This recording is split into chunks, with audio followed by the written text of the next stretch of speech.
Praise the lord.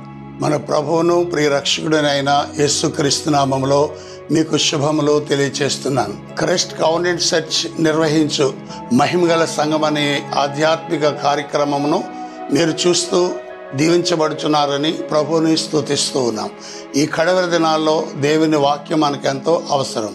అపోస్తలుడైన పౌలు మీ హృదయములలో దేవుని యొక్క వాక్యమును సమృద్ధిగా నివసింపనీయుడి అనే వాక్యమును ఆధారం చేసుకొని దేవుని వాక్యం అందరికీ అందాలనే ఉద్దేశంతో ఈ కార్యక్రమాన్ని మేము నడిపిస్తూ ఉన్నాం. అంత మాత్రమే కాకుండా నేను పాపము చేయకూడనట్లు నా హృదయంలో నీ వాక్యమును ఉంచుకొని ఉన్నాను అని కీర్తనకారుడు చెప్పినట్లుగా ఈ కడవరి దినములలో దేవుని యొక్క వాక్యం మన హృదయములలో ఉంచుకున్నట్టు అది ఎంతో అవసరం. కనుక ఈ వాక్యమును విని హృదయములలో భద్రపరచుకొని ఆ చొప్పున జీవించాలని మనవి చేస్తున్నాం. ఈ సమయంలో దైవదాసులు దేవుని సందేశమును అందించారు. శ్రద్ధగా విని దైవ దీవెనలు పొందేదాం. ప్రభు మిమ్మల్ని దీవించుగాక. ఆమేన్. మన ప్రభువును రక్షకుడైన యేసుక్రీస్తు నామములో మీకు శుభములు తెలియజేస్తూ ఉన్నాను. మహిమగల సంఘం అనే ఆధ్యాత్మిక టీవీ కార్యక్రమానికి ప్రేమతో మిమ్మల్ని ఆహ్వానిస్తున్నాం. ప్రియులారా, ఈరోజు దేవుని యొక్క వాక్యాన్ని మనము ధ్యానం చేద్దాము.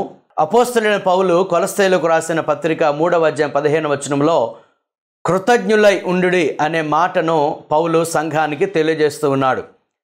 ప్రియులారా, దేవుని పిల్లలముగా, సంఘముగా, దేవుని చేత పిలువబడిన వారముగా మనం ఎల్లప్పుడూ కృతజ్ఞులుగా ఉండాలని దేవుడు కోరుకుంటూ ఉన్నాడు. ఈ లోకంలో మనం చూసినట్లయితే 2 రకాల ప్రజలు మనకు కనబడుతూ ఉంటారు.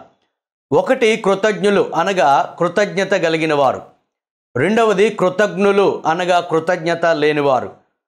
దేవుడు ఎవరిని బట్టి సంతోషిస్తాడంటే ఎల్లప్పుడూ కృతజ్ఞత కలిగిన వారిని బట్టి ఆయన సంతోషిస్తాడు. మరి ముఖ్యంగా దేవుని పిల్లలమైన మనము అన్ని విషయములలో దేవునికి కృతజ్ఞత కలిగి ఉండాలని ఆయన ఆశిస్తూ ఉన్నాడు. ప్రియులారా, రోమిలకు రాసిన పత్రిక 1వ అధ్యాయము 20-21 వచనాలు మనం గమనించినట్లయితే వారు అక్కడ దేవునిని ఎరిగి కూడా దేవునికి వారు కృతజ్ఞతాస్తుతులు చెల్లించలేదు, దేవుణ్ణి మహిమపరచలేదు అనే సంగతి అక్కడ మనం గమనిస్తూ ఉన్నాం. ప్రియులారా, కృతజ్ఞత లేకపోవడం అనేది అది ఒక పాపముగా బైబిల్ గ్రంథము పరిగణించబడతా ఉంది. అలాగే ఈరోజు అంత్య దినాల్లో మనం ఉన్నామని, అపాయకరమైన దినముల్లో మనం ఉన్నామని అపోస్తలుడైన పౌలు తిమోతికు రాసిన 2వ పత్రిక 3వ అధ్యాయంలో చెప్తూ ఉన్నాడు. తిమోతికు రాసిన 2వ పత్రిక 3వ అధ్యాయము మొదటి నుంచి కొన్ని వచనాలు మనం గమనించినట్లయితే ఇలాగూ రాయబడి ఉంది. అంత్యదినములలో అపాయకరమైన కాలములు వచ్చునని తెలుసుకొనుము.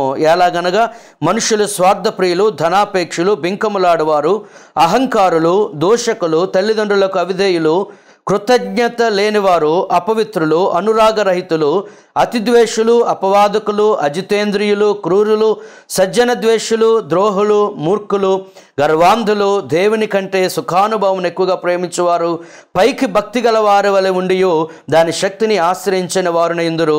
ఇట్టి వారికి విముఖుడవై ఉండుము. ప్రియులారా, ఇక్కడ మనం చదవబడిన లేఖనాలు చూస్తున్నట్లయితే అంత్యదినాల్లో ప్రజలు ఈ విధంగా ఉంటారని మనం చదువుతున్నాం. అక్కడ ప్రజలు స్వార్థప్రియులుగా, ధనాపేక్షులుగా, బింకములాడువారుగా, తల్లిదండ్రులకు అవిధేయులుగా ఉంటూ, అపవిత్రులుగా ఉంటూ, అనురాగరహితులుగా ఉంటూ, క్రూరులుగా, మూర్ఖులుగా ఉంటారని చెబుతూ వారి మధ్యలో కృతజ్ఞత లేని వారిని కూడా అపోస్తలుడైన పౌలు చేర్చి ఉన్నాడు. ప్రియులారా, పౌలు చెప్తూ ఉన్నాడు, ఇదిగో తిమోతి, ఇటువంటి వారికి నీ విముఖుడవై ఉండు అని గట్టిగా తిమోతిని హెచ్చరిస్తూ ఉన్నాడు. ప్రియులారా, అలాగే ఈరోజు అంత్యదినములో జీవిస్తున్న మనము వారి వలె ఉండక వారికి వేరుగా ఉండాలని కోరుకుంటూ ఉన్నాడు. అంత మాత్రమే కాదు ప్రియులారా, మనము కృతజ్ఞత లేని వారుగా ఉండకుండా ఎల్లప్పుడూ దేవుని ఎడల కృతజ్ఞత కలిగి ఉండాలని ఆయన ఆశిస్తూ ఉన్నాడు. ప్రియులారా, ఈరోజు సంఘములలో మనం గమనించినట్లయితే దేవుని నుంచి అనేకమైన కార్యాలు ప్రజలు అనుభవిస్తున్నారు. కానీ దేవుడు ఏదైతే కృతజ్ఞతను ఆశిస్తూ ఉన్నాడో ఆ కృతజ్ఞత విషయంలో చాలామంది వెనుకబడిపోతూ దేవుణ్ణి ఎంతగానో దుఃఖపెట్టేవారుగా ఉంటూ ఉన్నారు. ప్రియులారా, కొన్ని విషయాలు ఈరోజు మనము ధ్యానం చేద్దాం. మనము నిజముగా దేవుని ఎడల కృతజ్ఞత కలిగి ఉన్నామా లేదా అని మళ్ళీ మనము పరిశీలన చేసుకుందాం. ఎందుకంటే కృతజ్ఞత లేకపోతే అది పాపము. కృతజ్ఞత లేనితనం అనేది దేవుని ఎంతగానో దుఃఖపెడుతుంది. కనుక మనం ఎల్లప్పుడూ కృతజ్ఞులుగా ఉండాలని ప్రభువు మన నుంచి ఆయన ఆశిస్తూ ఉన్నాడు. కీర్తనలు 50వ కీర్తన 23వ వచనం చదివినట్లయితే స్తుతియాగం అర్పించేవాడు నన్ను మహిమపరచుచున్నాడు అనే మాట అక్కడ చదువుతున్నాం. ఎవరైతే దేవునికి కృతజ్ఞతలు చెల్లిస్తారో వారు దేవుణ్ణి ఘనపరుస్తారు. పిల్లరా, దేవుడు మనల్ని ఎందుకు సృష్టించాడు అంటే మనం దేవుణ్ణి ఘనపరచుట కొరకు ఆయన సృష్టించాడు. మరి ఘనపరచడం అంటే ఆయనకు కృతజ్ఞత కలిగి ఉండడమే, ఆయనకు స్తుతియాగము చెల్లించడమే. మలాకి గ్రంథంలో 1వ అధ్యాయంలో మనం చదివినట్లయితే, ఇదిగో మీరు నన్ను తండ్రి అని పిలుస్తూ ఉన్నారు, నేను తండ్రిని అయితే నాకు రావలసిన ఘనత ఏమాయను. మీరు నన్ను యజమానుడు అని పిలుస్తూ ఉన్నారు, కానీ ఒకవేళ నేను యజమానుడిని అయితే నాకు మీరు ఎక్కడ భయపడుతున్నారు అని దేవుడు తన ప్రజలతో మాట్లాడుచున్నట్లుగా మనం గమనిస్తున్నాం. ప్రియ సహోదరి సహోదరులారా, ఈ సమయంలో మళ్ళీ మనం పరిశీలన చేసుకోవాలి. దేవుని ఎడల మనము కృతజ్ఞత కలిగి ఉన్నామా లేదా అనే విషయాన్ని మనం పరిశీలన చేసుకోవాలి. ఒకవేళ మనం కృతజ్ఞత కలిగి ఉండినట్లయితే, మనము కృతజ్ఞత కలిగి ఉన్నాము అని చెప్పడానికి కొన్ని సూచనలు, కొన్ని గుర్తులు బైబిల్ గ్రంథంలో నుంచి ఈ సమయంలో కొన్నిటిని మనం ధ్యానం చేద్దాం. మొదటిగా ప్రియులారా, ఎవరైతే కృతజ్ఞత కలిగి ఉంటారో వారు దేవునికి కృతజ్ఞతాస్తుతులు వారు చెల్లిస్తూ ఉంటారు. అపోస్తలుడైన పౌలు తెస్సలోనికీయులకు రాసిన మొదటి పత్రిక 5వ అధ్యాయము 16 నుంచి 18 వచనంలో ఎలా చెప్తూ ఉన్నాడు, ఇదిగో మీరు ప్రతి విషయమందు దేవునికి కృతజ్ఞతాస్తుతులు చెల్లించుడి, ఎలాగూ చేయుట మీ విషయంలో దేవుని చిత్తము అని. ప్రియులారా, దేవుని చిత్తము అంటే ఏంటంటే మనము అన్ని విషయములలో ప్రతి విషయమందు దేవునికి కృతజ్ఞతాస్తుతులు మనము చెల్లించాలి. అలాగే ఎఫెసీ పత్రిక 5వ అధ్యాయం 19-20 వచనాలు కూడా మనం గమనించినట్లయితే, ఇదిగో మీరు దేవునికి కృతజ్ఞతాస్తుతులు చెల్లించండి అనే మాట మనం అక్కడ చదువుతున్నాం. ప్రియులారా, మనము దేవుని ఎడల కృతజ్ఞత కలిగి ఉన్నామా లేదా అని ఎలాగూ తెలుస్తుందంటే, మనము దేవుణ్ణి ఆరాధించినప్పుడు, మనము కృతజ్ఞతతో దేవుని స్తుతించినప్పుడు దాని అర్థం ఏంటంటే ప్రియులారా, మనము కృతజ్ఞత కలిగి ఉన్నాము అని.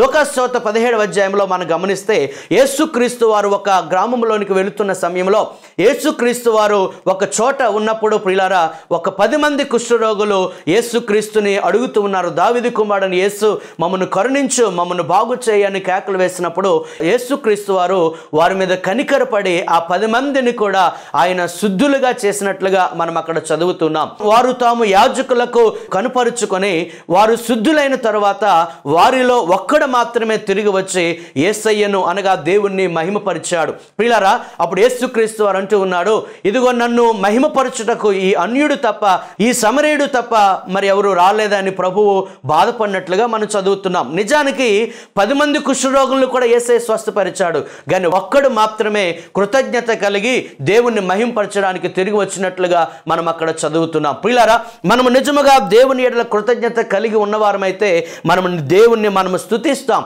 దేవుణ్ణి మనము ఆరాధిస్తాం. ఇదిగో యెహోవా దయాళుడు గనుక ఆయన మనం ఆరాధిస్తాం, ఆయన మంచి దేవుడు గనుక, ఆయన గొప్ప దేవుడు గనుక, ఆయన ఉన్న దేవుడు గనుక, ఆయన సజీవుడైన దేవుడు గనుక, ఆయన అద్భుతములు చేయువాడు, ఆశ్చర్యకార్యములు జరిగించేవాడు గనుక ఆయనకు చెందవలసిన మహిమ ఘనత ప్రభావములు ఆయనకు మనము ఆరోపిస్తూ ఆయనకు కృతజ్ఞతాస్తుతులు చెల్లిస్తున్నాం. ప్రియ సహోదరి సహోదరుడా, నీవు నిజముగా దేవుని ఎడల కృతజ్ఞత కలిగిన వాడవు, కలిగిన దానివైతే తప్పనిసరిగా దేవుణ్ణి నీవు స్తుతిస్తావు. మరి దేవునికి కృతజ్ఞతాస్తుతులు నీవు చెల్లిస్తున్నావా?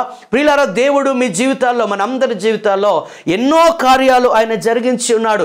మొదటిగా మనం గమనిస్తే ఆత్మ సంబంధమైన దీవెనలు, స్పిరిచువల్ బ్లెస్సింగ్స్ ఆయన మనకు అనుగ్రహించి ఉన్నాడు. ప్రియులారా, యేసుక్రీస్తు వారే మనకు ఇవ్వబడిన ఒక గొప్ప మహావరం.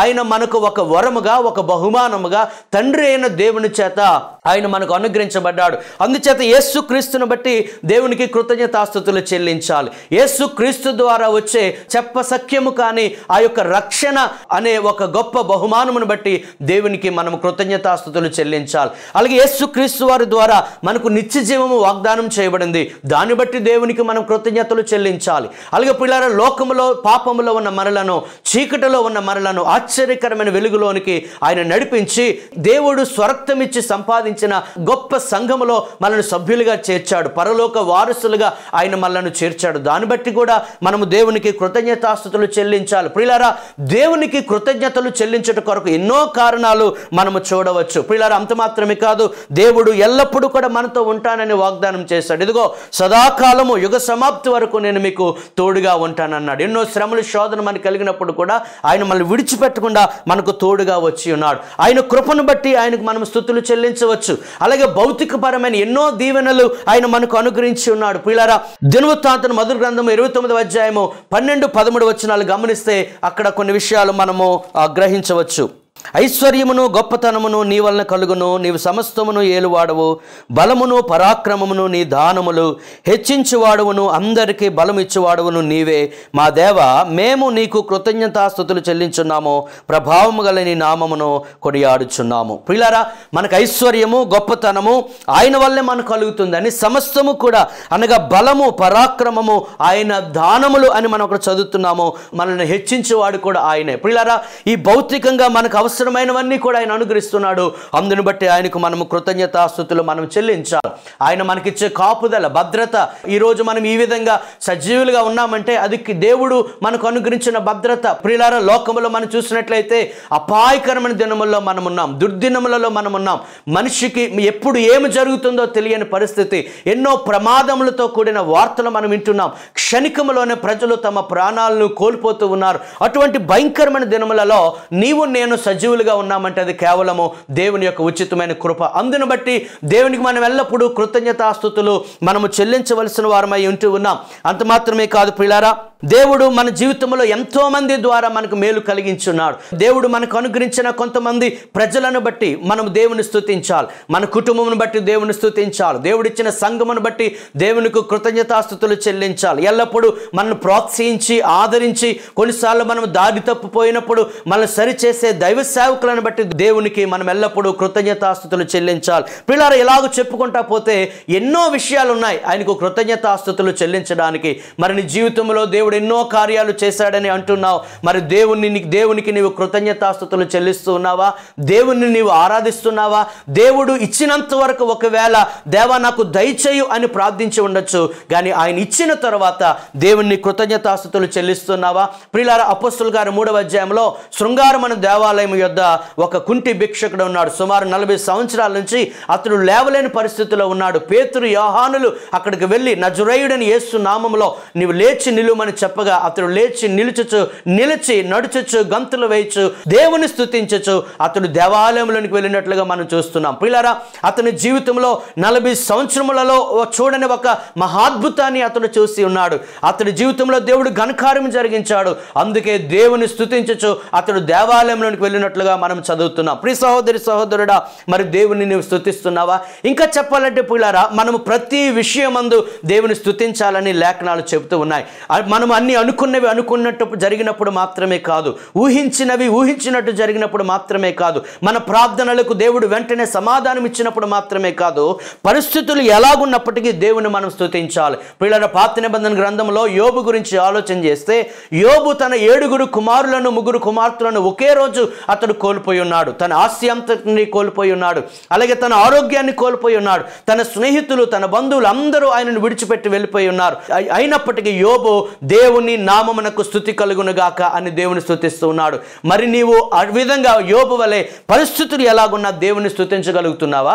ఇంకా పిల్లల దానియేలు గ్రంథంలో మనం చదివినట్లయితే, దానియేలు కొద్ది క్షణాల్లో సింహముల బోనుకు వెళ్ళవలసి ఉంది. అయినప్పటికీ దానియేలు గ్రంథం 6వ అధ్యాయం 10వ వచనం చదువుతున్నాము, అతడు యథాప్రకారముగా మోకాల్లోని దేవుని సన్నిధిలో అతడు ప్రార్థించడం మాత్రమే కాక అతడు దేవుని స్తుతించుచు ప్రార్థించాడు అనే మాట మనం చదువుతున్నాం. పిల్లారా, మనకు కష్టం వస్తుందని తెలిసి, మనకు బాధలు ఉన్నాయని తెలిసి, మనము సమస్యల్లో ఉన్నామని తెలిసి, మనం అనేకమైన శోధనలో ఉన్నామని తెలిసి కూడా మనము నిజముగా దేవుని స్తుతించగలిగితే అప్పుడే మనము దేవుని ఎడల కృతజ్ఞత కలిగిన వారం అవుతాం. నీ కష్ట నష్టముల్లో కూడా, నీ యొక్క సుఖ దుఃఖములలో నీవు అన్నీ ఉన్నప్పుడు, ఏమీ లేనప్పుడు కూడా దేవుని స్తుతిస్తూ నీవు సంతృప్తికరమైన జీవితాన్ని కలిగి ఉండాలని దేవుడు మనలను కోరుకుంటూ ఉన్నాడు. ప్రియులారా, మొదటిగా కృతజ్ఞత కలిగిన వారు దేవునికి కృతజ్ఞతాస్తుతులు చెల్లిస్తారు, ఆయన ఆరాధిస్తారు. అందుచేత ఒకవేళ దేవుని జీవితం ఎన్నో కార్యాలు చేసి ఉండొచ్చు, ఇప్పుడే దేవుని సన్నిధిలో దేవుని ఆరాధించు, దేవుని స్తుతించు, దేవుని మహిమపరచు. లేని వాటిని బట్టి చింతించొద్దు.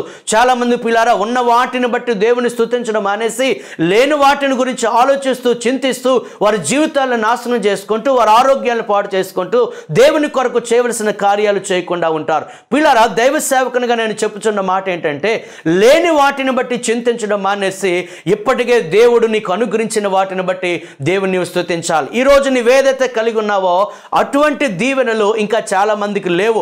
వారిని ఒకసారి చూసి నీవు ఒకసారి పురుకొల్పుకొని, ప్రభువా నీవు నాకు ఇవి ఇచ్చావు, అందుని బట్టి నీకు కృతజ్ఞతాస్తుతులు అని చెల్లించే ఆ కృతజ్ఞత కలిగిన మనస్సు కలిగి ఉండాలని ప్రభు మీ నుంచి కోరుతూ ఉన్నాడు. ప్రియులారా, రెండవదిగా మనం గమనించినట్లయితే కృతజ్ఞత కలిగిన వారు దేవుని యొద్దకు వస్తారు, దేవుని సన్నిధికి వస్తారు. లోక సువార్త 17:16 మనం గమనిస్తే 10 మంది కుష్ఠరోగులను కూడా యేసుక్రీస్తు స్వస్థపరిచినప్పుడు వారిలో ఒక్కడు మాత్రము తిరిగి వచ్చి ఆయనను మహిమపరిచినట్లుగా మనము చూస్తూ ఉన్నాం. మరి 90 యేసు యొద్దకు మరలా తిరిగి రాలేదు. ఈ ఒక్కడు మాత్రమే కృతజ్ఞత కలిగి ఉన్నాడు గనుక యేసు యొద్దకు తిరిగి వచ్చాడు. ప్రియులారా, ఈరోజు యేసయ్య యొద్దకు చాలా మంది వస్తూ ఉన్నారు. యేసు ప్రభు వారు కూడా వారిని కనికరించి వారి జీవితంలో గొప్ప ఘనకార్యాలు చేస్తూ ఉన్నారు. మరి యేసు ప్రభు అద్భుతములు చేసిన తర్వాత మరి ఎంతమంది దేవుని మందిరానికి వెళుతూ ఉన్నారు, ఎంతమంది దేవుని సంఘమునకు వెళుతూ ఉన్నారు, ఎంతమంది దేవాలయమునకు వెళ్ళి దేవుని సన్నిధిలో గడిపి దేవుని ఆరాధిస్తున్నారు అంటే కొన్నిసార్లు మనం దీని గురించి ఆలోచించవలసిందే. ప్రియ సహోదరి సహోదరుడా, నీవు నిజముగా దేవుని కార్యాలు పొందుకున్నట్లయితే దేవుడు ఎంతో గొప్ప దేవుడండి, దేవుడు గొప్ప కార్యాలు చేశాడు అని నీవు సంతోషించడం మాత్రమే కాదు, నీవు దేవుని సన్నిధికి వెళ్ళి దేవాలయమునికి వెళ్ళి దేవుణ్ణి ఆరాధించాలని ఆయన కోరుకుంటూ ఉన్నాడు. ప్రియులారా, అపోస్తలుల గారు 3వ అధ్యాయంలో ఇంతకుముందు మనం నేర్చుకున్నట్లు 40 సంవత్సరం నుంచి అతను లేవలేని పరిస్థితుల్లో కుంటివాడిగా ఉన్న వ్యక్తి జీవితంలో దేవుడు పేతురు యోహానుల ద్వారా అద్భుతం జరిగించినప్పుడు అతడు దేవుణ్ణి స్తుతించొచ్చు దేవాలయంలోనికి వెళ్ళాడు అనే మాట మనం అక్కడ చదువుతున్నాం. ప్రియ సహోదరి సహోదరుడా, మన జీవితంలో దేవుడు ఎన్నో కార్యాలు చేశాడు. మరి దేవుని మందిరానికి క్రమం తప్పకుండా వెళుతున్నావా? ప్రతి ఆదివారం దేవుని మందిరానికి వెళ్ళి దేవుని స్తుతిస్తూ ఉన్నావా? సంఘముతో సహవాసము చేస్తూ ఉన్నావా? దేవుని పాదముల యొద్ద కూర్చుని దేవుని యొక్క వాక్యాన్ని నీవు ధ్యానిస్తూ ఉన్నావా? దేవుని జీవితంలో కార్యాలు చేస్తే నీవు కృతజ్ఞత లేని వారిగా దేవుని మందిరానికి వెళ్లకుండా ఉండినట్లయితే పరిశుద్ధాత్మ దేవుడు నీతోనే మాట్లాడుతూ ఉన్నాడు. ఇప్పుడే ఒక నిర్ణయం తీసుకొని కృతజ్ఞత కలిగిన వాడవై నీవు దేవుని సన్నిధికి వెళ్ళి దేవుని సన్నిధిలో గడపవలసిందిగా ప్రభు పేట తెలియజేస్తూ ఉన్నాను. ప్రియులారా, దావీదు జీవితంలో దేవుడు గొప్ప కార్యం జరిగించాడు. గొర్రెల దొడ్డిలో ఉండి గొర్రెల కాపరిగా ఉన్న ఆ దావీదును దేవుడు తీసుకువచ్చి ఒక సింహాసనం మీద కూర్చొని దేవుని ప్రజలను అప్పగించాడు, అతను రాజుగా చేశాడు. ప్రియులారా, దావీదు ఎంత కృతజ్ఞత కలిగిన వాడో. అందుచేత కీర్తన 27వ కీర్తన 4వ వచనం మనం చదివినట్లయితే, ఇదిగో దేవుని యొద్ద ఒక్క వరం నేను అడుగుతున్నాను, అదేంటనగా దేవుని ప్రసన్నత నేను చూడాలి, నా జీవిత కాలం అంతయు ఆయన సన్నిధిలో నేను నివసింపగోరుచున్నాను. ప్రియ సహోదరి సహోదరుడా, నీ జీవితంలో దేవుడు ఎన్నో కార్యాలు చేశాడంటూ ఉన్నావు. మరి దేవుని సన్నిధిలో నువ్వు ఎంతసేపు గడుపుతున్నావు? ప్రియులారా, ఈరోజు మనం గమనించినట్లయితే దేవుని ప్రజలు సహితము దేవుని సన్నిధిలో గడపడానికి ఎక్కువగా సమయాన్ని కేటాయించలేకపోతూ ఉన్నారు. లోక సంబంధముగా ఎన్నో కార్యక్రమాలకు హాజరవుతూ ఉన్నారు. లోక సంబంధంగా వారి పనులు, వ్యాపారాల, ఉద్యోగాలకు, వారి కుటుంబములకు ఎంతో సమయాన్ని ఇస్తూ ఉన్నారు. కానీ దేవుని సన్నిధికి పరుగులెత్తి వచ్చేవారు తక్కువగా కనబడుతూ ఉన్నారు.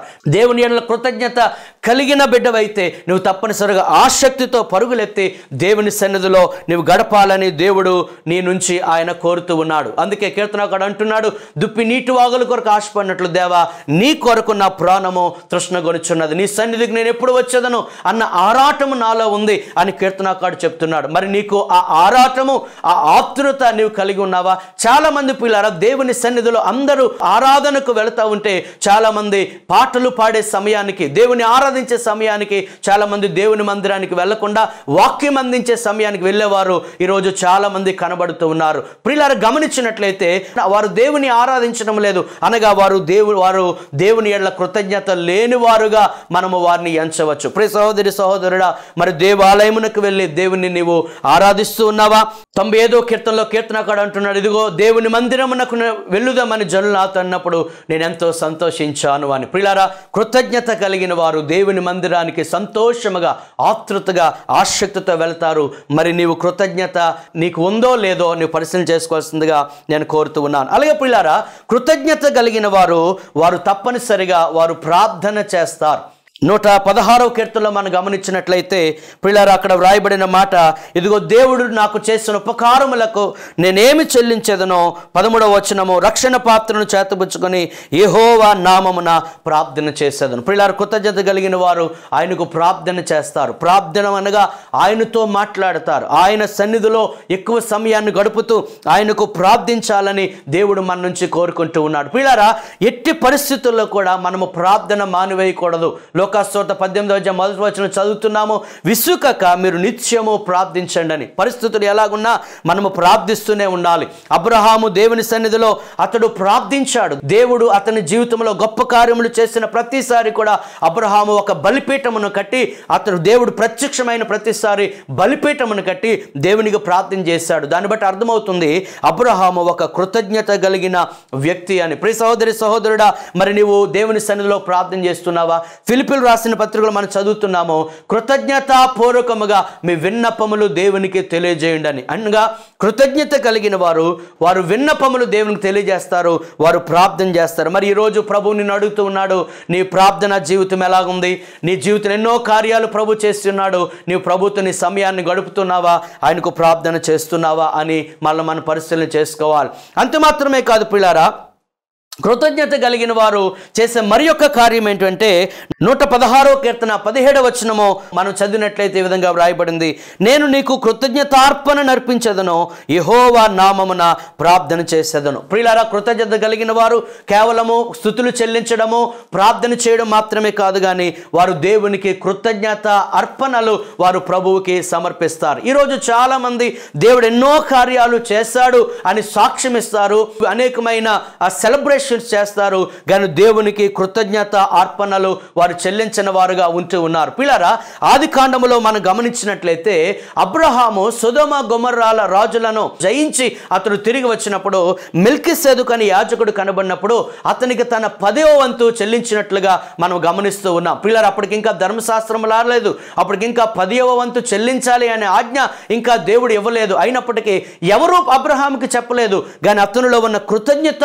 భావన బట్టి 10వ వంతు తీసుకువెళ్ళి యాజకునికి ఇచ్చినట్లుగా మనం గమనిస్తున్నాం. అలాగే యాకోబు కూడా, ఇదిగో దేవా, నీవు నాకు తోడుగా ఉండి నా మార్గంలో నీవు నాకు సహాయం చేసినట్లయితే నా 10వ వంతు నీకు ఇచ్చేస్తానని చెప్తూ ఉన్నాడు. పిల్లలు, వీరిని మనం గమనించినట్లయితే వారు కృతజ్ఞత మనస్సు కలిగిన వారు. అందుకే కృతజ్ఞత వారిలో ఉంది కనుక వారు కృతజ్ఞతగా వారు 10వ వంతు వారు సమర్పిస్తూ ఉన్నారు. తర్వాత రాను రాను అది దేవుడు ఒక ఆజ్ఞగా పెట్టాడు. ఇప్పుడు కొత్త నిబంధన ప్రకారము కేవలము 10వ వంతు మాత్రమే కాదు, కానీ మన వర్ధిల్లను కొలది ఉత్సాహముగా సంతోషముగా దేవునికి ఇవ్వవలసిన వారమే ఉంటున్నాం. ప్రియులారా, ఈరోజు చాలా మంది దేవుని నుంచి అనేకమైన కార్యాలు పొందుకుంటున్నారు, కానీ దేవునికి ఇచ్చే విషయంలో చాలా మంది పిసినారిగా ఉంటూ ఉన్నారు, చాలా మంది లోబులుగా ఉంటూ ఉన్నారు. బైబిల్ చెప్తా ఉంది, లోబులకు దేవుని రాజ్యంలో చోటు లేదని. ఎవరైతే దశమ భాగమును ఇవ్వకుండా ఉంటారో వారు దొంగలు అని దేవుని యొక్క వాక్యము సెలవిస్తూ ఉంది. అందుచేత ప్రియులారా, దొంగలకు కూడా పరలోక రాజ్యంలో చోటు లేదు. అంచేత ఈ వాక్యం వింటున్న మీరు ఒకవేళ దేవునికి కృతజ్ఞత అర్పణలు చెల్లించిన వారుగా ఉంటే మీరు సమర్పించుకొని ప్రభువుకి మీ యొక్క కృతజ్ఞత అర్పణలుగా కేవలము 10వ వంతు మాత్రమే కాదు, కానీ మీరు వర్ధిల్లే కొలది దేవునికి ఇవ్వాలి. ప్రియులారా, గమనించండి, మనము కలిగి ఉన్నవన్నీ దేవుడు మనకి ఇచ్చినదే. దేవుడు మనకి ఇవ్వకుండా మనం ఏది కూడా అనుభవించడం లేదు. దేవుడు ఆయన మన నుంచి ఏదో ఆశిస్తున్నాడని కాదు, కానీ ప్రియులారా, మనము దేవుని ప్రేమిస్తున్నాము కనుక ఆయనకు మనము ఇవ్వాలి. ప్రియులారా, ఈరోజు చాలా మంది యొక్క దశమ భాగం విషయంలో చాలా మంది రకరకాల ప్రశ్నలు కలిగి ఉంటున్నారు. ఈ దశమ భాగము ఎక్కడ ఇవ్వాలి అని. పిల్లరా, ఒక గమనించవలసిన విషయం ఏంటంటే మలాకి గ్రంథం 3వ అధ్యాయంలో, ఇదిగో దేవుని మందిరపు నిధిలోనికి ఆ యొక్క 10వ వంతును దశమ భాగమును తీసుకుని రండి అని అక్కడ హెచ్చరించబడుతున్నాం. పిల్లలు, ఈరోజు చాలా మంది వారు దశమ భాగమును రకరకాలుగా వారు వినియోగిస్తూ అనేక మంది సేవకులకు అనేక సంఘాలకు పంచిపెడుతూ ఉంటారు. అది సరి అయిన పద్ధతి కాదు. పిల్లరా, ఒక సేవకునిగా నేను చెప్పే మాట ఏంటంటే దేవుని యొక్క వాక్య ప్రకారము మన దశమ భాగము ఎక్కడ ఇవ్వాలి అంటే మనము ఏ మందిరానికైతే మనం వెళ్తూ ఉన్నామో, ఏ సంఘములైతే దేవుని యొక్క వాక్యాన్ని వింటూ ఉన్నామో, ఏ సంఘములైతే వాక్యము ద్వారా పోషింపబడుతున్నామో, ఏ సేవకులైతే మనకు కాపరి శ్రద్ధను మనకు ఇస్తూ ఉన్నారో ఆ సంఘమునకు మన యొక్క దశమ భాగమును చెల్లించవలసి ఉంది. ప్రియులారా, ఒకవేళ ఆ విధంగా కాకుండా స్థానిక సంఘమునకు, అనగా మీరు ఏ సంఘమునకైతే చెంది ఉన్నారో ఆ సంఘమునకు కాకుండా ఒకవేళ ఇంకా గొప్ప సేవకులని లేదా గొప్ప పరిచర్యని ఒకవేళ వారికి మనము ఇస్తూ ఉన్నట్లయితే మనము దేవుని యొక్క వాక్యాన్ని పాటించిన వారంగా ఉంటున్నాం. ఇక్కడ మరి ఒక విషయం, ఒకవేళ మీరు మీ స్థానిక సంఘమునకు కాకుండా ఇంకా అనేకమైన పరిచర్యలకు ఇవ్వాలి, దేవుడు మిమ్మల్ని ఆశీర్వదించాడు అనుకుంటే మీ యొక్క 10వ వంతు మీ స్థానిక సంఘమునకు ఇచ్చి ఆ పైన ఒకవేళ సేవకులకు మీరు సహకరించాలంటే సహకరించవచ్చు. తద్వారా దేవుని పరిచర్య కూడా అవుతుంది. ఇక్కడ మనం గమనించవలసిన విషయం ఏంటంటే కృతజ్ఞత కలిగిన వారు కృతజ్ఞత అర్పణ దేవునికి దేవునికి సమర్పిస్తారు. మరి నీ జీవితంలో దేవుడు ఎన్నో కార్యాలు చేస్తాడంటూ ఉన్నావు. మరి దేవునికి ఇచ్చే విషయంలో పిసినితనముగా ఉన్నావా, లేకపోతే ఒక లోపత్వము కలిగి దేవునికి ఇవ్వడానికి వెనుకంజ వేస్తున్నావా? పిల్లారా, దేవుడు నీకు ఇవ్వడానికి ఎప్పుడు ఆయన వెనుకంజ వేయలేదు. దేవుడు నీకు ఏదైనా ఇచ్చాడంటే అది సమృద్ధిగా ఆయన ఇచ్చాడు. మరి నీవు కృతజ్ఞత కలిగి ఆయనకు నీ కృతజ్ఞత అర్పణలు ప్రభుకి ఇవ్వాలని, వర్ధిల్లుని కొలది ప్రభుకి నీకు ఇవ్వాలని దేవుని యొక్క వాక్యము నుంచి మనము నేర్చుకుంటూ ఉన్నాం. అంత మాత్రమే కాదు పిల్లలు, 116 కీర్తనలో మనం చదువుతున్నాము, మీ మొక్కుబళ్ళు దేవునికి మీరు సమర్పించండి. చాలా మంది దేవుడు ఇచ్చినంత వరకు వారు మొక్కుకుంటా ఉంటారు. వారికి దేవుడు అనుగ్రహించిన తర్వాత వారు చేసిన మొక్కుబడిని వారు మర్చిపోతూ ఉంటారు. ప్రసంగ గ్రంథంలో చదువుతున్నాము 5వ అధ్యాయంలో, నీవు మొక్కుకున్నది నీవు ఇవ్వకుండా ఉండే కన్నా మొక్కుకోపోవడమే మంచిదని మనం అక్కడ చదువుతున్నాం. మరి ఒకవేళ దేవుడిని జీవితంలో కార్యం చేస్తే అలా చేస్తాను ఇలా చేస్తానని మొక్కుకుని ఒకవేళ వెనుకంజ వేస్తావా, దేవుడు శిక్షించకముందే దేవునికి ఏదైతే నువ్వు మొక్కుకున్నావో అది ప్రభుకి నీవు సమర్పించాలి. ప్రభు వారు చెప్పారు, మీరు అప్రమాణము చేయవద్దు. మనుషులతో కానీ దేవునితో కానీ, దేవుని సన్నిధిలో దేవుని సంఘములో దేవుని ఎదుట ఏదైతే మనం మొక్కుకున్నామో అది మనము తప్పనిసరిగా దేవునికి చెల్లించవలసిన వారు ఉంటున్నామో దాన్ని బట్టి దేవుడు సంతోషిస్తాడు. వీళ్ళు అంత మాత్రమే కాదు, కృతజ్ఞత కలిగిన వారు చేసే పని దేవుడు చేసిన కార్యాలు బట్టి దేవుని గురించి ఇతరులకు ప్రకటిస్తారు. మరి యేసు ప్రభు నీ జీవితం ఎన్నో కార్యాలు చేశాడు. ఆయన గురించి నీవేమైనా ప్రకటించావా? ఎంతమందికి సువార్తను ప్రకటించావు? ఎంతమందిని ప్రభు యొద్దకు నడిపించావు? నీ ద్వారా సంఘములో ఎవరైనా సంఘములో చేర్చబడ్డారా? సంవత్సరముల తరబడి ఒకవేళ దేవుని మందిరానికి వెళుతూ ఉండొచ్చు, ఒక సంఘానికి వెళుతూ ఉండొచ్చు, కానీ నీ ద్వారా ఎవరైనా రక్షించబడ్డారా? కృతజ్ఞత కలిగిన వారు దేవుని రుచి చూచి ఉన్నారు గనుక ఇంకా అనేక మందికి దేవుని ప్రేమను దేవుని శక్తిని పరిచయం చేసి వారిని దేవుని యొద్దకు నడిపిస్తారు. మరి నీవు కృతజ్ఞత కలిగి ఉంటే తప్పనిసరిగా ప్రభువు గురించి ఇతరులకు ప్రకటించి సువార్తను ప్రకటించి ఆత్మలు సంపాదించాలి. ప్రియులారా, వీటన్నిటి గురించి ఆలోచన చేసినట్లయితే ఒకవేళ మనము కృతజ్ఞత కలిగిన వారము అని అనుకున్నట్లయితే ఈ కార్యాలు మనం చేస్తున్నామో లేదో మనం పరిశీలన చేసుకోవాలి. మనం కృతజ్ఞత కలిగి ఉండాలని ఆయన కోరుకుంటున్నాడు. కృతజ్ఞత కలిగి ఉండుట వలన దేవుని నామం మహింపరచబడుతుంది. దేవుడు ఇంకా మనల్ని బహుగా ఆశీర్వదిస్తాడు. కృతజ్ఞత కలిగి ఉందాం, దేవునికి కృతజ్ఞతలు చెల్లిద్దాం. అటువంటి కృప దేవుడు మనకి అనుగ్రహించునుగాక. ఆమెన్. Our address, Christ covenant church, plot number 15, Kalighat colony, near Vada colony phase 1, Vizianagaram 535003, Andhra Pradesh. Another address, Christ Covenant Church behind Miseva, Ring Road, Vijayanagaram 535002, Andhra Pradesh. Our cell number 944196918. God bless you and your family.